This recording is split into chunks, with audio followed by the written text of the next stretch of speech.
நமக்கு பின்னாடி பேசுறதை பத்திலாம் நம்ம கவலைப்படவே கூடாதுங்க. அவங்கள விட நம்ம 2 அடி முன்னாடி இருக்கோன்றதை நினைச்சு பெரும் போட்டுக்கிட்டு போயிட்டே இருக்க வேண்டியதுதான். என்னுடைய பிகினிங் ஸ்டேஜ். வணக்கம் நண்பா, வெல்கம் டு அரிக்கன் சேனல். அருண் தாஸ், அமினாபிடம், யோகி பாபு உங்கள் நட்சத்திர பட்டாங்க நடித்து ஹாரிஸ் துரைராஜ் அவருடைய இயக்கத்தில் வெளிவந்த படம் தான் கான் சிட்டி. அந்த படத்தோட திரையம்சம் தான் இந்த வீடியோ ரிவியூவில் பார்க்க போகிறோம். அதுக்கு முன்னாடி நம்ம சேனலுக்கு இப்போ தான் முத வரீங்கன்னா மறக்காமல் கீழே ரெட் கலர் சப்ஸ்கிரைப் பட்டன் அமைக்குங்க. வாங்க வீடியோக்குள்ளே போகலாம்.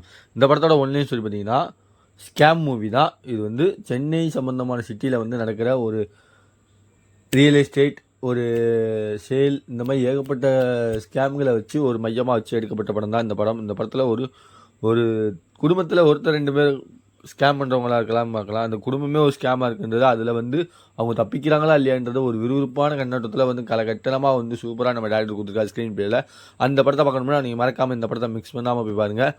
நீங்கள் ஒரு காமெடி கிரைம் த்ரில்லர் ஃபேமிலி மூவியை பார்க்கணுன்னு ஆசைப்பட்டீங்கன்னா ஃபேமிலியோட போய் பார்க்கணும்னா இந்த படத்தை போய் பார்க்கலாம். இந்த படத்தில் அர்ஜுன் தாஸுடைய நடிப்பு வந்து யதார்த்தமான நடிப்பை பல கச்சிதமாக கொடுத்துருக்காங்க. யோகி பாபுவோட நடிப்பும், அப்புறம் வடிவு கட்சியோட நடிப்பு, விடிவி கணேசன், இந்த மாதிரி ஏகப்பட்ட அவங்களுக்கு கொடுக்கப்பட்ட நட்சத்திர பட்டங்களை வந்து கச்சிதமாகவே சூப்பராக கொடுத்துருக்காங்க.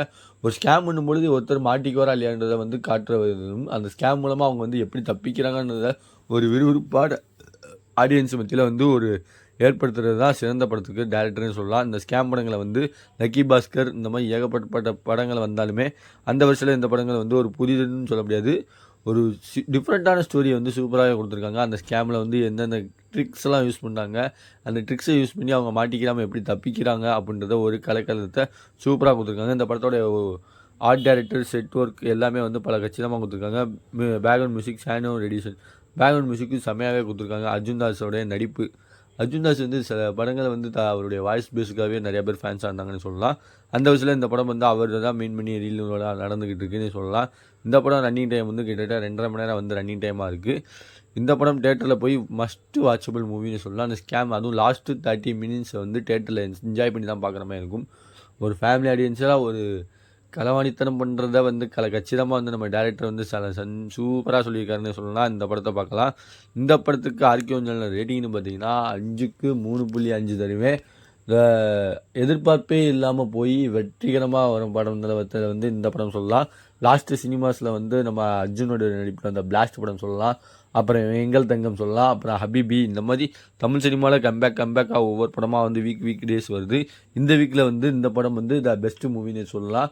அதாவது ஒரு ஸ்கேம் பண்ணுற மூவியோ, ஒரு யதார்த்தமான கதைக்களத்தை ஒரு எந்தவித ஆடலும் பலமும் இல்லாமல் பரபரப்பும் இல்லாமல் கச்சிதமாக வந்து நம்ம டேரக்டர் வந்து சூப்பராகவே கொடுத்துருக்காங்க. இந்த படத்தில் பேக்ரவுண்ட் ஸ்கோரும் சரி, மியூசிக்கும் சரி, ஆல்பமும் சரி, ஒரு டீசெண்டான லெவல்லே மெயின்டைன் பண்ணியிருக்காரு நம்ம டேரக்டர். அதுக்காகவே இந்த படத்தை போய் பார்க்கலாம்.